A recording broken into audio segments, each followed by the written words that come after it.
భగవతే రామలింగాయ శ్రీమద్భార్గవరామ महादिव्यालये संस्थितं निहाराचलकन्यकार्धवपुषं बालेन्दुरेखाधरं ब्रह्मेन्द्राच्युतसेव्यपादजलजं सद्भक्तकल्पद्रुमं सेवे सुंदर इक्षुशैलनिलयं श्रीरामलिंगं भजे। యొక్క త్రేతాయుగంలో పరశురాముడి చేత ఈ గుహాలయంలో ప్రతిష్ఠింపబడి అనేక సంవత్సరములు పరశురాముడి యొక్క తపస్సు చేత ఆ స్వామివారు పరశురాముడు స్థాపించినటువంటి స్వామివారి మూర్తి దినదినము వృద్ధి చెంది అతను తపస్సు చాలించి చూచేసరికి అతనికి ఆ స్వామివారి మూర్తి చాలా విశాలంగా పెద్దగా కనిపించడం జరిగింది.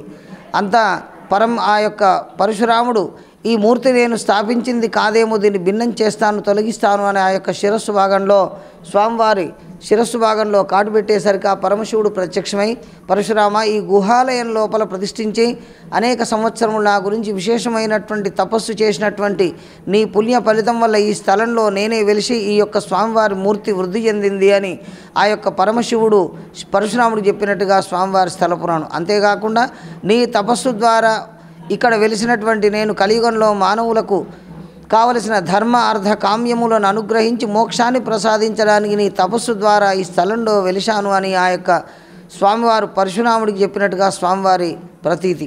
అంతేకాకుండా స్వామివారికి శిరోభాగంలో ఆ యొక్క కాటు కనిపిస్తుంది, అది పరశురాముడు పెట్టినట్టుగా పూర్వం నుండి చెప్పబడుతుంది.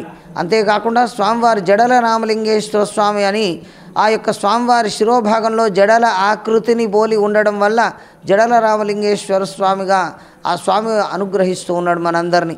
అంతేకాకుండా శివుడికి పంచముఖాలు ఉన్నాయి అని చెప్పి మనకు శాస్త్రం చెప్తూ ఉంది. తద్వారా పంచముఖాల ద్వారా మనం స్వామివారిని వేడుకొని మోక్షాన్ని పొందుతాం మనందరం.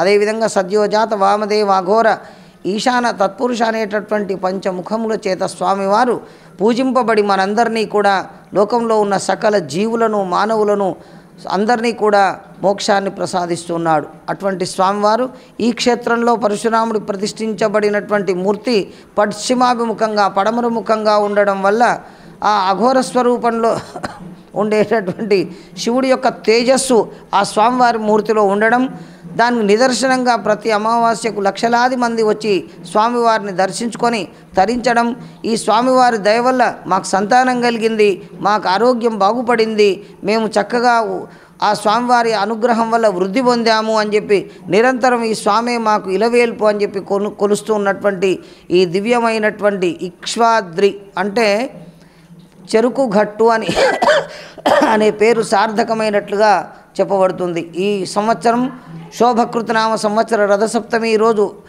ఫిబ్రవరి 16వ తేదీ ఉదయం మొదలుకొని 5 రోజులు శైవాగమోక్త ప్రకారంగా 5 రోజులు పంచాహ్నిక దీక్ష చేత స్వామివారి విశేషమైనటువంటి ఉత్సవములు జరుగుతాయి. అందు 16వ తేదీ ఉదయం విఘ్నేశ్వర పూజ పుణ్యాహవాచన మొదలైనటువంటి దీక్షాధారణలు ఇవన్నీ కూడా జరిగి సాయంకాలము హోమము ధ్వజారోహణము వాస్తు పూజ మొదలైనటువంటి కార్యక్రమాలతో ఆ రోజు తెల్లవారితే 17వ తేదీన స్వామివారి కళ్యాణ మహోత్సవం విశేషంగా 16 షోడశ స్తంభ నిర్మితమైనటువంటి శిలా కళ్యాణ మంటపంలో విశేషంగా స్వామివారి కళ్యాణం రంగ వైభవంగా జరుగుతుంది. అటువంటి స్వామివారిని దర్శించి అదే రోజు మరుసటి రోజు స్వామివారు అమ్మవారు శేషవాహనంపై సేవ మరుసటి రోజు, ఆ మరుసటి రోజు అంటే 18 రాత్రి పర్వత వాహనంపై సేవ అగ్నిగుండాల కార్యక్రమం, తర్వాతి రోజు అశ్వవాహనముపై సేవ, దోపోత్సవము, మృగయాత్ర, వినోదము అనేటటువంటి కార్యక్రమాలు ఉంటాయి.